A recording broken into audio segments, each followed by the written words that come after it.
on Aura Airline's Flight 710, cruising at 35,000 feet from New York to London, a battle of wills unfolded in the quiet luxury of business class. It wasn't about an armrest or a reclined seat. It was about prejudice, arrogance, and a catastrophic misjudgment. One passenger, a man who believed his expensive suit made him a king, decided to target a black woman he deemed unworthy of sharing his cabin. He mocked her, belittled her, and tried to have her removed, never once imagining that the calm, observant woman in seat 3A wasn't just another passenger. He was about to learn, in the most devastating way possible, that he was trying to throw the Queen out of her own castle. This isn't just a story about karma. It's about what happens when you underestimate the person who holds the keys to your entire future. The cabin of Aura Airline's brand new Dreamliner was an oasis of engineered tranquility. The lighting was tuned to a soft, pre-dusk lavender, and the air hummed with a low, reassuring thrum. For Dr. Adeline Thornton, the sound was a lullaby she had helped compose. She had spent 2 years working with Boeing's engineers on the acoustics of the A7800 series, obsessing over the precise decibel level that encouraged sleep without feeling unnervingly silent. She ran a hand over the brushed aluminum trim of her Serenity suite, feeling the cool, familiar texture. Every detail, from the thread count on the duvet to the specific angle of the reading light, had passed across her desk. Adeline had deliberately booked her ticket under a simple A. Thornton. No title, no corporate booking, just a standard revenue ticket purchased with her personal credit card. It was her secret ritual on any inaugural long-haul route, to fly as a customer, anonymous and observant. She needed to feel the airline not as its founder and CEO, but as a passenger. To see the unfiltered truth of the experience she had spent 2 decades building from a single leased aircraft and a dream sketched on a napkin. Dressed in a simple but elegant charcoal grey cashmere sweater and black trousers, she looked more like a university professor on sabbatical than a titan of the aviation industry. She was engrossed in a bound manuscript on next-generation composite materials when a loud, brash voice sliced through the cabin's calm. Excuse me, miss. Can you get your bag? You're blocking the aisle." Adeline looked up. A man stood over her, his face a mask of impatience. He was tall, dressed in a glistening navy blue suit that screamed, "Look at my price tag," and a garish gold watch hung loosely on his wrist. He gestured with a dismissive flick of his hand toward her small leather satchel, which was tucked neatly under the seat in front of her, nowhere near the aisle. "My apologies," Adeline said, her voice even. She slid the bag a few inches further, though it was already out of anyone's way. "There you go." The man, who looked to be in his late 40s, huffed as he squeezed past her to get to the adjacent suite, 3B. Unbelievable. People have no consideration. He threw his oversized briefcase into the overhead bin with a loud thud that made another passenger jump. Adeline simply raised an eyebrow and returned to her manuscript. 10 minutes into the flight, she knew she had found her subject for this trip's evaluation. The man's name was Jason Parker. He worked for a high-powered private equity firm, Vanguard Capital, and he lived his life with the deep-seated belief that his net worth was directly proportional to his importance in the world. He immediately got on his phone, speaking loudly enough for half the cabin to hear. "Robert, it's Greg. Yeah, I'm on the plane. The deal is in the bag. The Aura execs are practically begging for our capital infusion. They're desperate. I'll have the preliminary terms signed by lunch tomorrow. Their CEO, what's her name? Thornton? Yeah, she won't know what hit her. We'll own half her damn company for a song by the time I'm done." Adeline's eyes remained fixed on her book, but a small, tight knot formed in her stomach. It wasn't anger, not yet.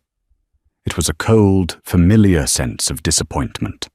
She had dealt with men like Jason Parker her entire career, men who saw her as a name on a letterhead, a diversity statistic, or an obstacle to be bulldozed. A flight attendant named Kate, young and earnest with a bright smile, came by to offer pre-departure drinks. "Mr. Parker, welcome aboard. Can I get you some champagne or sparkling water?" "Macallan 25, 2 cubes of ice. Not 1, not 3. And be quick about it," he snapped, not even making eye contact. When Kate turned to Airline, her smile was slightly strained. "Ma'am? Something to drink before we take off?" "I'll have a sparkling water with a slice of lime, please, Kate," Airline replied, making a point to read the young woman's name tag and meet her eyes. "And thank you." Kate's smile returned, genuine this time. As she walked away, Jason leaned across the divider between their suites. The scent of his cloying cologne filled Airline's space. "You know," he said, a smug little smirk on his face, "if you're nice to them, they sometimes sneak you extra snacks from first class. Just a little tip." Airline met his gaze, her expression unreadable. "I find that treating people with basic human decency is usually reward enough." Jason chuckled, a short, barking sound. "Oh, one of those. Right. Must be your first time turning left when you get on the plane. Enjoy it while it lasts, sweetheart. Don't get too used to it." He then reclined his seat with a jarring mechanical whir and put on his noise-cancelling headphones, a clear sign that, in his mind, their conversation was over. He had sized her up, categorized her, and dismissed her. She was, in his worldview, an anomaly, a black woman in a premium cabin. She must have gotten lucky, a competition winner, a loyalty program fluke, or perhaps the guest of a wealthy man sitting somewhere else. The possibility that she belonged there, that she had earned her place more profoundly than he could ever comprehend, simply did not exist in his universe. Airline took a slow, deep breath, the curated, oxygen-rich air of the cabin feeling suddenly thin. She wasn't just a passenger on this flight. She was the architect of this entire experience, and she was watching it fail. The ascent was smooth, a testament to the skill of the pilots and the power of the Rolls-Royce engines Airline had personally selected for the fleet. Below, the lights of New York City receded into a glittering tapestry. But inside the bubble of Suite 3B, a different kind of turbulence was brewing. Jason Parker was not a man who enjoyed being confined. He treated the business-class cabin as his personal office and lounge. He took another loud phone call just as the flight attendants were beginning the meal service, forcing Kate to stand awkwardly by his seat with a tray. No, Robert, listen to me," he boomed into his phone, ignoring her completely. "The leverage is all on our side. Aura Airlines is bleeding cash on their North Atlantic routes. This new fleet was a massive over-expenditure. Thornton overplayed her hand. She's a classic example of an operator promoted beyond her capabilities." Airline, sitting less than 5 feet away, could hear every word. She took a delicate bite of her seared tuna appetizer, her movements calm and deliberate. It was fascinating, in a clinical sort of way, to hear a man so confidently diagnose the failure of her company while being utterly oblivious to the fact that its architect was sitting right next to him. Aura wasn't bleeding cash. Their Q3 profits were projected to be the highest in the industry, a fact that would be public in 2 weeks. This deal with Vanguard Capital wasn't one of desperation. It was for a strategic expansion into the Asian cargo market, and Vanguard was just one of 3 firms being considered. When Jason finally finished his call, he tossed his phone onto the console and glared at Kate. "Well, am I supposed to starve?" "My apologies, sir," Kate said, her voice trembling slightly. "Your main course, The pan-seared duck breast. He eyed the plate with suspicion. Is the skin crispy? I specified it needed to be crispy. The chef assured me it would be, sir. We'll see about that. He cut into the duck, chewed a piece thoughtfully, and then scoffed. It's passable. Barely. He then glanced over at Adeline's plate. She had chosen the miso-glazed black cod.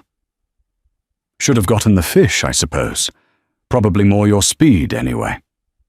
The comment hung in the air, laden with unspoken prejudice. Adeline gave him a cool, level look. I'm sorry?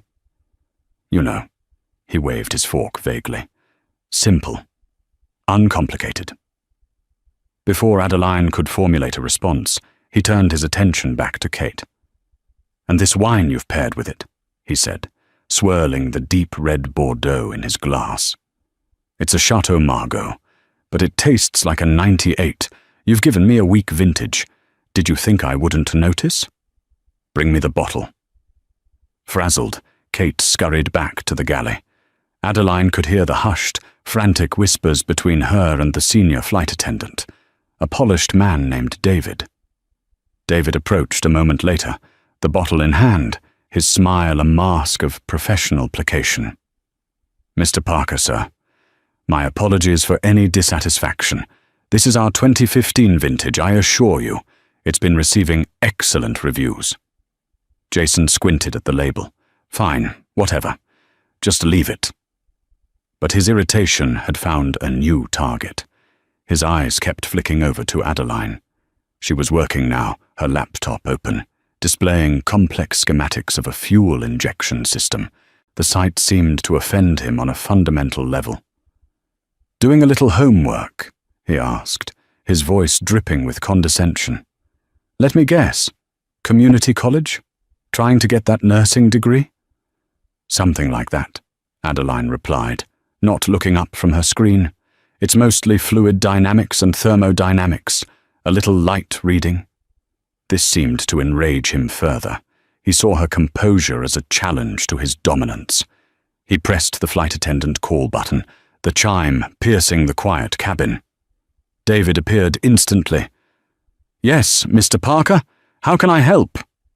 I want to be moved, Jason declared, pointing a thumb toward Adeline. I paid over $10,000 for this ticket. I expect a certain caliber of fellow passenger. I'm trying to conduct business here, and I'm being distracted by this. He gestured to Adeline as if she were a piece of malfunctioning equipment. David looked from Jason's furious face to Adeline's placid one. She had finally closed her laptop and was watching the scene unfold with an unnerving stillness. Sir, David began, his voice a low, placating murmur. The cabin is completely full tonight. There are no other seats available. Then move her, Jason snapped. She's obviously out of place here. Look at her. Her ticket was probably paid for with frequent flyer miles or some sort of diversity voucher. I'm a revenue-paying customer, a Diamond Medallion member. I have priority. Kate had returned from the galley and stood frozen a few feet away, her eyes wide with horror. She looked at Adeline with a pleading expression, silently begging her to say something, to defend herself. David, however, was clearly intimidated. He saw Jason's expensive watch, heard his claims of status, and made a calculation. Perhaps, he said, turning to Adeline, his voice slick with full sympathy. We could find you a more quiet seat in the premium economy cabin, madam. As a gesture of goodwill, of course. We could offer you a significant voucher for a future flight. He was offering to escort her from the cabin she had designed on the airline she had built to appease the baseless prejudice of an arrogant bully. The knot in Adeline's stomach tightened. This was the moment of truth. Not just for her, but for the crew who wore the uniform she had chosen, representing the values she had instilled. And they were failing. She slowly took a sip of her water, placed the glass down on the polished wood-grain console with a soft click and turned her full attention to the senior flight attendant. "No, David," she said, her voice soft but carrying an undeniable weight of authority. "You will not be moving me anywhere." The air in the cabin seemed to crackle and freeze. David, the senior flight attendant, blinked in surprise, his practiced, placating smile faltering.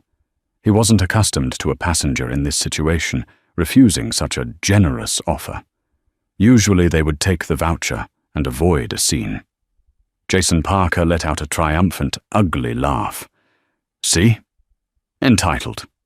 Wants the free ride and gets pushy when called on it. Security will meet you in London, sweetheart. I'll make sure of it. I have friends on the board of this airline." Adeline ignored him completely. Her gaze remained locked on David, and it was a gaze that could peel paint. It wasn't angry or loud. It was something far more terrifying, profoundly disappointed. "David," she said, her voice still quiet, but now imbued with a chilling precision.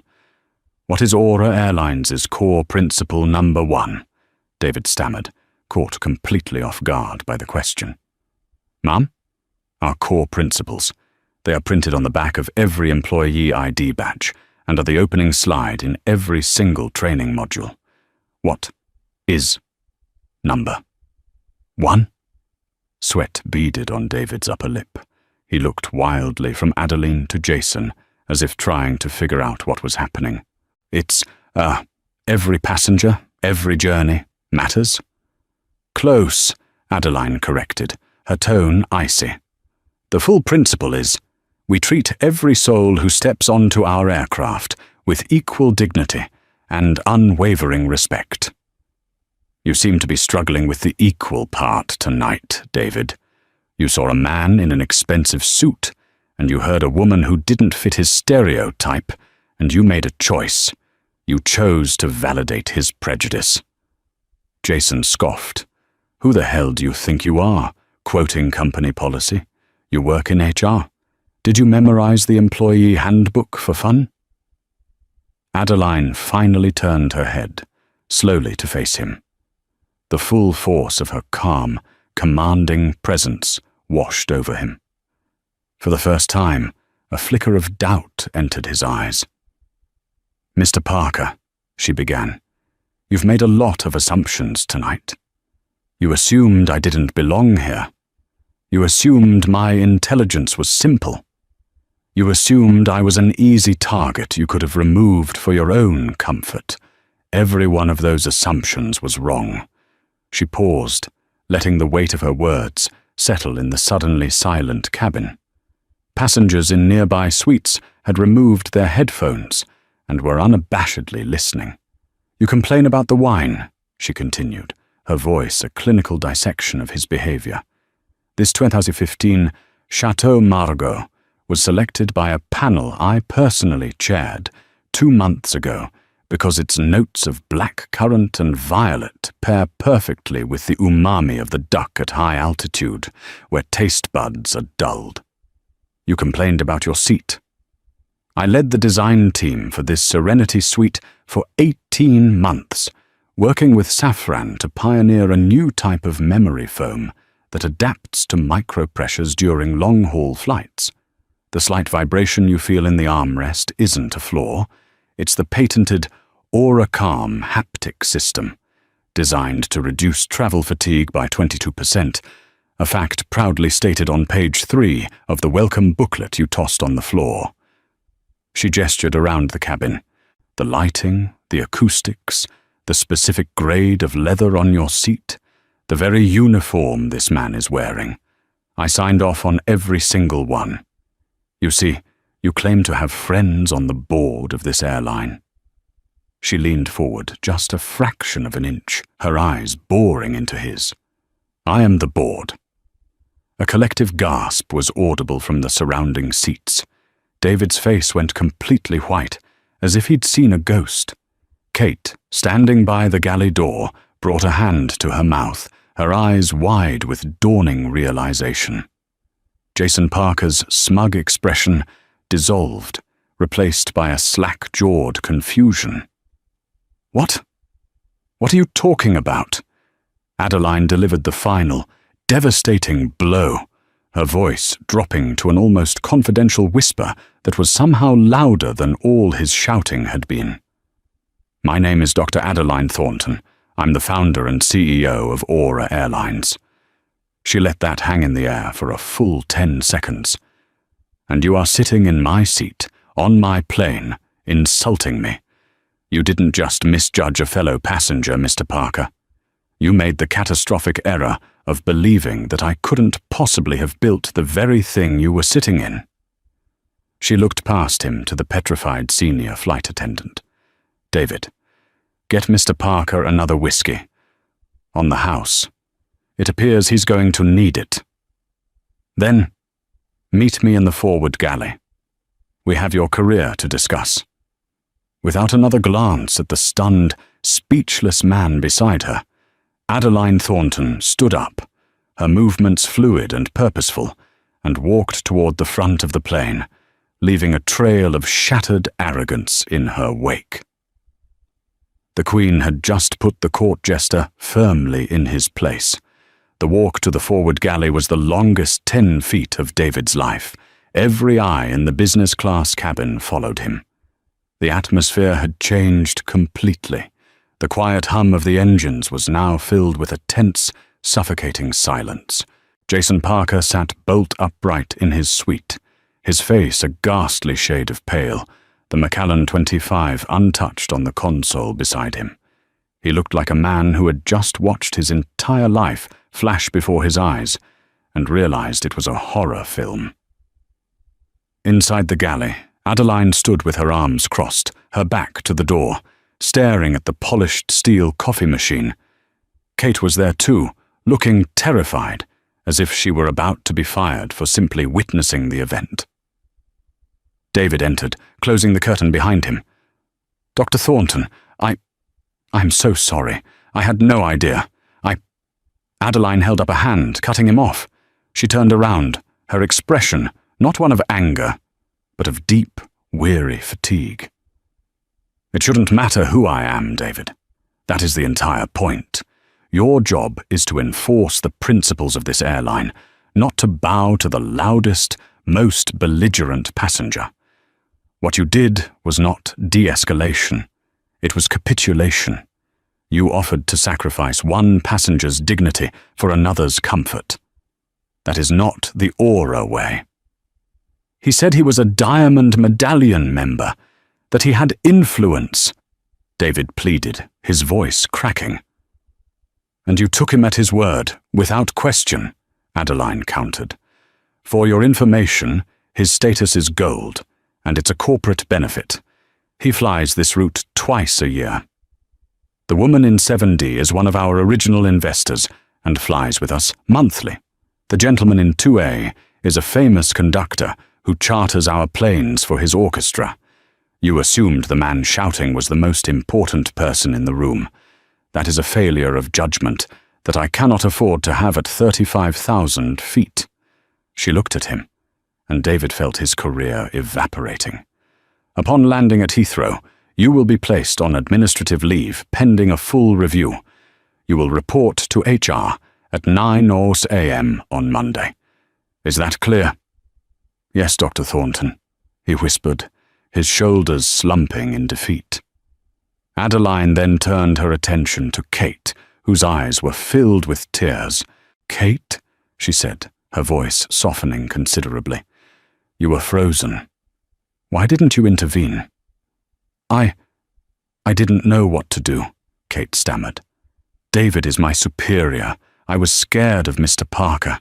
I'm so sorry, I should have said something." "You are new," Adeline said, her tone analytical rather than accusatory. "You have been with us for 6 months. You were intimidated, and your senior colleague set a terrible example. But I saw your face. You knew it was wrong. That is something I can work with." She paused. "When we land, I want you to file a detailed incident report. Every word you remember. Do not omit anything. And then I want you to email my executive assistant and schedule a meeting with me for next week. I think you might be a good candidate for the new Leadership Fast Track program. We need people who have a strong moral compass. We can teach the rest." Kate's tears of fear turned into tears of shock and relief. "Thank you, Dr. Thornton. Thank you." "Don't thank me yet," Adeline said wryly. "The program is brutal." She dismissed them both with a nod. When Adeline returned to her seat, she found a handwritten note on her console, the handwriting shaky. "Dr. Thornton, I offer my most sincere and humble apologies. My behavior was inexcusable. It was a stressful day, and I was not myself. I hope you can find it in your heart to forgive me. G. Parker." Adeline read the note, a small, humorless smile touching her lips. It was a coward's apology, written not out of remorse for his prejudice, but out of sheer, unadulterated terror for the consequences. He wasn't sorry for what he did. He was sorry he did it to her. She didn't acknowledge it. She simply placed the note to the side, put on her headphones, and selected a calming classical playlist. She closed her eyes, but not to sleep. She was thinking. The in-flight incident was handled. Now she had to deal with the business side of Jason Parker. Her mind raced, connecting the dots. Vanguard Capital, the aggressive pitch, the desperation he mistook for hers. He had mentioned his boss, Robert Chen, on the phone. Adeline knew Robert. They had mutual acquaintances in the finance world. A plan began to form in her mind, a plan far more elegant and devastating than simply having a man disciplined on a flight. The rest of the journey passed in a thick, heavy silence. Jason Parker didn't move. He didn't eat, drink, or watch a movie. He just sat there, staring blankly ahead, a man trapped in a luxurious prison of his own making, flying at 500 miles per hour toward his day of reckoning. For Adeline, the descent into London wasn't just the end of a flight. It was the beginning of a masterfully orchestrated lesson in consequences. The karma he was about to face wouldn't be loud or explosive. It would be quiet, corporate, and absolute. As the plane began its final approach, gliding over the sprawling grey suburbs of London, Adeline was already several steps ahead. While Jason Parker was stewing in a cocktail of dread and disbelief, she was connected to the aircraft's satellite Wi-Fi, her fingers flying across the keyboard of her laptop. She sent a single, concise email to her chief of staff, marked urgent. Subject: Monday 10 a.m. meeting. Vanguard Capital Penelope. Cancel my 9 a.m. prep meeting. Instead, please do the following immediately. 1. Contact Robert Chen at Vanguard directly. Use my private line. Inform him that due to unforeseen circumstances, I will be taking the 10 a.m. pitch meeting personally. His lead partner, Jason Parker, is not to be in the room. This is non-negotiable. Inform Robert that he can either come alone or send a different team, but Mr. Parker will not be entering our headquarters. 2. Compile a full background dossier on Jason Parker. I want every deal he's led, his performance reviews, and any public statements he's made about market strategy. I need it within the hour. 3.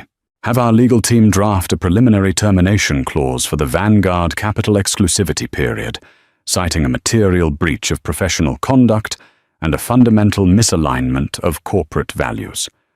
We won't execute it yet, but I want it on my desk when I arrive. 4. Arrange for a car to meet me at the private Royal Suite at Heathrow. I'll be deplaning directly onto the tarmac. Best, Adeline, she hit send, just as the wheels touched down with a gentle screech. While the other passengers were gathering their belongings, Adeline was already shifting from CEO as customer to CEO as commander. A special ground crew was waiting as the jet bridge connected. The lead agent approached her seat just as the seatbelt sign switched off. "Dr. Thornton, your car is waiting." He said it quietly, but loud enough for Jason to overhear. The last vestiges of hope drained from Parker's face as he watched her being personally escorted off the plane before anyone else had even stood up. The Queen was leaving her castle, her authority now undeniable. Jason, meanwhile, had his own welcome party. As he stepped into the terminal, 2 stone-faced airport security officers stepped forward. "Mr. Jason Parker?" one asked, his tone leaving no room for argument. "Yes?" "What is this?" Jason blustered, trying to summon a shred of his former arrogance. "We need you to come with us, sir. There's a flag on your visa entry. Just a routine secondary screening." It was, of course, anything but routine. Airline hadn't needed to press charges or cause a scene. A quiet, official-sounding word from her head of security to their Heathrow counterparts about a potentially disruptive passenger was all it took to ensure Mr. Parker would have a very, very long morning. He was led to a sterile, windowless room where the clock on the wall seemed to move backwards. He was questioned endlessly about the purpose of his visit, the nature of his business, the source of his funds. Every question was polite, professional, and designed to waste time. His phone was temporarily confiscated for electronic verification. He was cut off, isolated, and powerless, a feeling he was entirely unaccustomed to, while Jason was being methodically dismantled by bureaucracy. Airline was speeding through the London morning in the back of her chauffeured Jaguar. She showered and changed at her private apartment overlooking Hyde Park, swapping the cashmere sweater for a sharp, impeccably tailored power suit of cobalt blue. By 8:30 a.m., she was at her desk in the Aura Airlines headquarters, a sleek glass tower that pierced the London skyline. The dossier on Jason Parker was waiting. It painted a picture of a man who was professionally successful, but notoriously abrasive. A bully in negotiations, known for scorched earth tactics. He had a reputation for high employee turnover on his teams and 2 sealed complaints from female subordinates. He wasn't just a jerk on an airplane. He had a pattern. He was a liability Vanguard Capital didn't know it had. At 9:45 a.m., her phone buzzed. It was Robert Chen, the senior managing partner of Vanguard Capital and Jason's boss. "Airline," he said, his voice strained. "I just got your message. What in God's name is going on? I can't reach Greg. His phone is going straight to voicemail.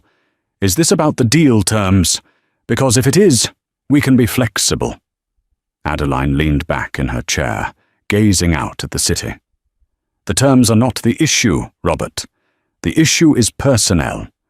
Your lead partner, Mr. Parker, has proven himself to be incompatible with the corporate culture of Aura Airlines. He will not be a part of any deal we make. He will not set foot in this building. You have 15 minutes to decide if you can proceed without him." There was a stunned silence on the other end of the line. Robert Chen was a shark in the finance world, but Airline's tone was so absolute, so final, it threw him completely off balance. He knew her reputation, brilliant, tough, but fair. For her to take a step this drastic, something monumental must have happened. "Airline, what did he do?" "Ask him yourself, Robert," Airline replied coolly. "If you can find him, your meeting is in 15 minutes. The clock is ticking." She hung up, leaving him to scramble. The stage was now set. The twist was no longer just that he had insulted the CEO. The twist was that his entire career now hung on the decision of a boss who had no idea what he had done, while he was completely incommunicado, trapped in a bureaucratic purgatory of his own making. The karma was no longer just coming. It was already here, and it was meticulously planned. At precisely 10:05 a.m., Robert Chen, senior managing partner of Vanguard Capital, was escorted into the main boardroom on the 50th floor of Aura Tower. He was a man accustomed to command, to shaping rooms to his will, but as the heavy oak doors closed behind him with a soft, definitive click, he felt a disorienting sense of his own powerlessness. He was alone. He had made the calculated choice to proceed without his lead partner, a decision made in a frantic, informationless void. The room itself was an exercise in minimalist intimidation. One entire wall was a seamless pane of glass, offering a breathtaking, almost dizzying, panoramic view of London. The sky was a crisp autumn blue, but the atmosphere inside felt clinical and cold. At the head of a long obsidian table that seemed to absorb all light, sat Dr. Airline Thornton. She was not flanked by a phalanx of executives or lawyers. It was just her, a single laptop, and a glass of water. Her presence alone was enough to dominate the vast space, a testament to her absolute authority. "Robert, thank you for coming," she said, her voice even and calm. She gestured to a leather chair directly opposite her, an invitation to a confrontation, not a negotiation. "Adeline," he began, his own voice tighter than he would have liked. He dispensed with the usual pleasantries, the forced bonhomie of their world. "I have to know what happened. I've had my entire London office trying to locate Greg for the last hour. The best they could get was that he was held up by a visa flag at Heathrow. For what, I have no idea. What in God's name is going on?" Adeline took a slow, deliberate sip of water, her eyes never leaving his. "Mr. Parker was not detained because of a visa issue, Robert. He was detained because he is a liability, a significant, unquantifiable liability to any organization he represents." Robert shifted in his seat, the fine Italian wool of his suit suddenly feeling coarse and restrictive. "That's a serious accusation. Greg is one of my top performers. He's aggressive, but he closes deals." "He closes deals," Adeline conceded, with a slight, almost imperceptible nod. "But at what cost? Robert, last night on my flight from JFK, I had the profound displeasure of sitting in the adjacent suite to your Mr. Parker. For the better part of 6 hours, I was treated to a masterclass in his character." She leaned forward slightly, her hands folded on the polished black surface of the table. "He loudly conducted business calls where he referred to me, his unknown CEO counterpart, as an operator promoted beyond her capabilities who he was going to fleece. He berated a young flight attendant over the vintage of a Bordeaux. And then he turned his attention to me." She paused, letting the silence stretch, forcing Robert to absorb the weight of every word. "He suggested I was a community college student trying to get a nursing degree. He made assumptions about my intelligence based on my race, implying my tastes were simple. And when my very presence became too offensive for him to bear, he attempted to have me physically removed from my seat, suggesting to the crew that I was likely flying on a diversity voucher and was not the caliber of person he was accustomed to." Robert Chen's face, usually a carefully controlled mask of professional composure, went through a rapid series of transformations: confusion, then disbelief, then a sickening, dawning horror. This was not a simple misunderstanding. This was a brand-destroying, deal-killing, career-ending catastrophe. "He had no idea who you were," he whispered. The words were not an excuse, but a desperate, horrified statement of fact. "That is the most damning part of it all, Robert," Adeline said, her voice cutting like a surgeon's scalpel. "The fact that he did it to me, the CEO of this company, is merely a karmic coincidence that allows this conversation to happen. The real issue is that he felt entitled to do it to anyone. What if I had been the school teacher he assumed I was? Or the nurse? or any other paying customer who didn't fit his narrow, prejudiced worldview. His behavior was rotten to the core. It speaks to a character flaw that is incompatible with the principles of Aura Airlines. Vanguard wants a 30% stake in our future. That isn't just an investment, it's a marriage, and I will not marry into a family that harbors that kind of poison at its table. As if on cue, the sleek intercom on the conference table chimed softly. Adeline pressed a button. "Yes, Penelope?" "Dr. Thornton, my apologies for the interruption. A Mr. Jason Parker is in the lobby. He's quite insistent. He says he's here for the 10 a.m. Vanguard meeting."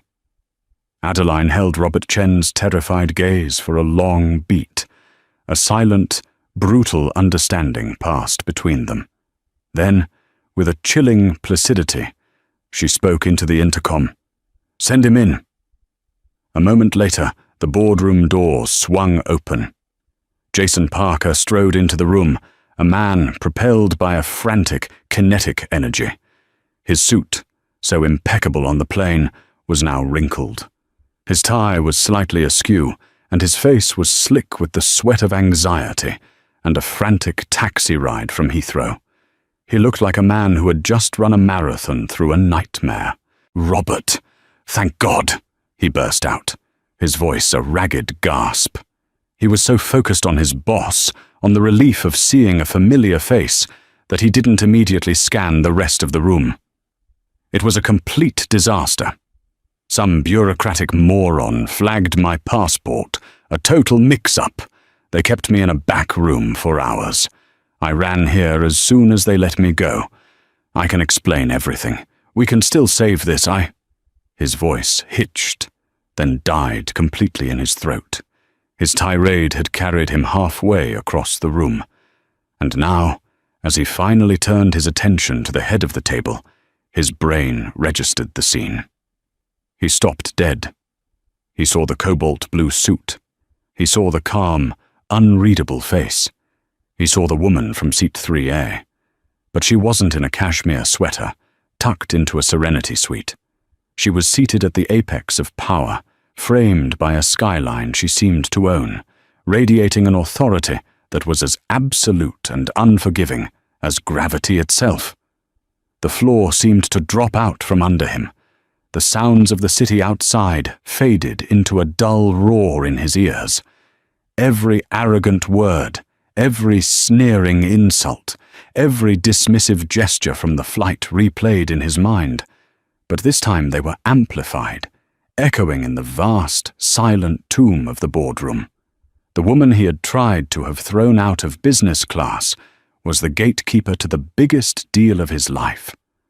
The sheer cosmic scale of his miscalculation was so immense it defied comprehension. "You," he breathed, the single word a wisp of sound, all the air and arrogance having been punched from his body. Adeline watched him, her expression unchanged. There was no triumph in her eyes, no anger. There was only a profound and final judgment. "Mr. Parker," she said, her tone as formal and sterile as a legal document. "Your senior partner and I were just discussing your performance. Please have a seat." She gestured, not to the chair next to Robert, but to an empty one far down the side of the table, a place for an observer, an irrelevance. He stumbled toward the chair, his legs feeling like they were made of sand. He didn't sit so much as collapse into it. Robert Chen, seeing the last dying embers of his deal being extinguished, acted with the ruthless pragmatism of a cornered predator. He did not look at Jason. He addressed only Adeline, his voice now filled with a cold, desperate finality. "He is fired," Robert declared, the words hanging in the air like icicles. "Adeline, as of this precise moment, Jason Parker is no longer an employee, partner, or representative of Vanguard Capital. His conduct is indefensible. It represents a complete and abhorrent violation of our firm's stated values. I will have security escort him from our building in London, personally. We will issue a formal, public apology. To you and to Aura Airlines. Whatever you want. We can salvage this partnership." Jason's head snapped up, his eyes wide with the shock of a man who has just been stabbed in the back by his oldest ally. "Robert, you can't," he pleaded, his voice cracking. 20 years. The deal was my life's work. It was a misunderstanding." "The only misunderstanding, Mr. Parker," Adeline interjected, finally speaking to him directly, her voice low and devastating, "was your belief that you could build a career on a foundation of arrogance and prejudice. You flew across the Atlantic to pitch a deal to Aura Airlines. Aura, Mr. Parker, is Latin for breeze or breath of air. It was a name I chose because we were founded on the principle of lifting people up, of connecting worlds with respect. You represent the opposite of everything we are. You are the crushing gravity we have spent 20 years fighting against." She rose from her chair, a fluid, graceful movement that signaled the absolute end of the proceedings. "Robert, my offer to Vanguard is officially and permanently off the table. I will not invest my company's future with a firm that allowed a man like this to rise so high.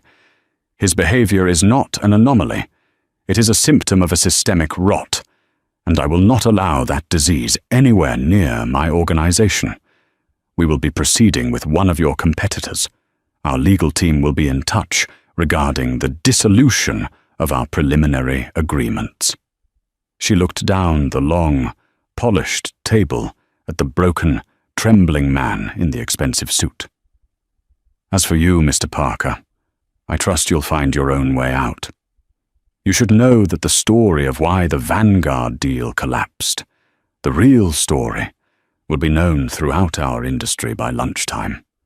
I imagine you'll find the caliber of person in the unemployment line to be remarkably diverse." With that, Dr. Adeline Thornton turned and walked out of the boardroom, her footsteps silent on the plush carpet. She didn't look back. She didn't need to. She left behind her a deafening, crushing silence, occupied only by one man who had just lost his partner, his deal, and his dignity, and another who had just lost everything. In the week that followed, the story of Flight 710 became a new kind of industry legend. It wasn't a tale of a heroic pilot or a miraculous landing. It was a ghost story whispered in the glass-walled boardrooms of Wall Street and the hushed operational centers of global airlines. The official press release, a masterclass in corporate understatement, stated that the 9-figure deal between Aura Airlines and Vanguard Capital had been terminated due to irreconcilable differences in corporate culture. But the truth, far more electrifying, traveled at the speed of gossip. Across the industry, Jason Parker's name became a verb. To pull a Parker was to commit an act of such spectacular, self-inflicted career destruction that it bordered on performance art. He was a pariah. His calls went unreturned, his emails were deleted unread, and his reputation, once a pillar of aggressive success, was now a crater from which nothing would ever grow again. At Vanguard Capital, Robert Chen was engaged in a frantic campaign of damage control, issuing firm-wide memos on diversity and respect, a hollow penance for the systemic rot that Adeline had so accurately identified. The loss of the Aura deal was a financial blow, but the stain on their reputation was a far deeper, more corrosive wound. In the Aura Tower, however, the atmosphere was different. There was no sense of gloating triumph. Instead, a current of quiet, sober reflection ran through the building. Adeline had called an all-hands meeting for all London-based staff, from senior vice presidents to the catering crew. The large, state-of-the-art auditorium was filled to capacity, the air thick with a mixture of anticipation and anxiety. Everyone had heard the rumors, but now they were about to hear the story from the one person who mattered. When Adeline walked onto the stage, a profound silence fell over the room. She wasn't dressed in the cobalt blue power suit from the boardroom showdown, but in a simple, elegant black dress. She looked not like a conquering general, but like a leader who carried the immense weight of her responsibility in her very posture. She stood at the podium, her hands resting lightly on its edge, and for a long moment she simply looked out at the faces of her people. "Good morning," she began, her voice calm and clear, amplified softly through the room. "I know there has been a great deal of speculation over the past week. I am here to provide clarity, not just about a cancelled deal, but about who we are and who we must resolve to be. The headlines are calling this a story of karma," she continued, her eyes sweeping across the auditorium. "And perhaps it is. But for us, for every single person in this room who wears our uniform and draws a paycheck from this company, it must be a story about principles. The name Aura was chosen for a reason. It represents the invisible atmosphere that surrounds us, the culture that defines us, even when no one is looking. For a few hours last week, on a flight from New York, that atmosphere was poisoned. And it was poisoned because we, as a team, faltered." A nervous murmur rippled through the crowd. This wasn't a victory speech. It was a moment of accountability. "The mistake was not in failing to recognize me," she stated with firm emphasis. "My anonymity was the point of the exercise. The mistake was in failing to recognize the humanity in the passenger in seat 3A. The mistake was a senior crew member valuing one man's perceived status over another human being's dignity. It was a calculation made out of fear and bias, and it is a trajectory that will fly this airline straight into the ground, no matter how advanced our aircraft are or how profitable our routes become." In the front row, David, the senior flight attendant who had been reassigned to a ground-based logistics role, stared at his hands, the public truth of his failure a heavy but necessary burden. Adeline's gaze softened slightly. But failures are only fatal if we refuse to learn from them. The other thing I witnessed on that flight was something more powerful than prejudice. I saw conscience. She gestured to an operator, and a picture appeared on the massive screen behind her. It was a photo of a young Kate Lawson, her smile bright but nervous, taken on the day she received her wings. We also had a team member who, while frozen in the moment, knew what was right, Adeline announced, her voice warming with pride. She was scared. She was intimidated by a belligerent passenger and outranked by her superior. But I watched her, and I saw on her face that she felt the core principles of this company in her gut. She knew that what was happening was a violation of everything we stand for. That is the instinct I want to nurture. That is the courage I want to reward. Kate, sitting in the third row with her fellow flight attendants, gasped, her hand flying to her mouth. Her heart hammered against her ribs as she saw her own face, 10 feet tall, behind the CIO. "That is why I am pleased to announce," Adeline declared, her voice ringing with conviction, "that Kate Lawson will be the first candidate in our new accelerated leadership program. For the next year, she will rotate through every major department of this company, from flight operations to marketing to finance, and she will be reporting directly to my office for her first rotation. We need leaders whose first instinct is empathy. We can teach them the rest." The auditorium erupted. It wasn't polite, corporate applause. It was a genuine, thunderous wave of approval and support. Kate's colleagues hugged her as tears streamed down her face, tears of shock, relief, and a profound, life-altering sense of being seen. Across the room, Adeline's eyes found hers, and she gave a small, almost imperceptible nod. It was a silent promise. Your character has been recognized, and here that is what matters most. Adeline let the applause subside before concluding with a message that went far beyond the events of a single flight. "We are not in the business of selling seats on a plane," she said, her voice dropping to a near confidential tone that made everyone lean in. "We are in the business of human connection. We are the vessels for reunions, for new beginnings, for final goodbyes. Every flight is a chance to prove that the sky is not a space that divides us, but one that unites us.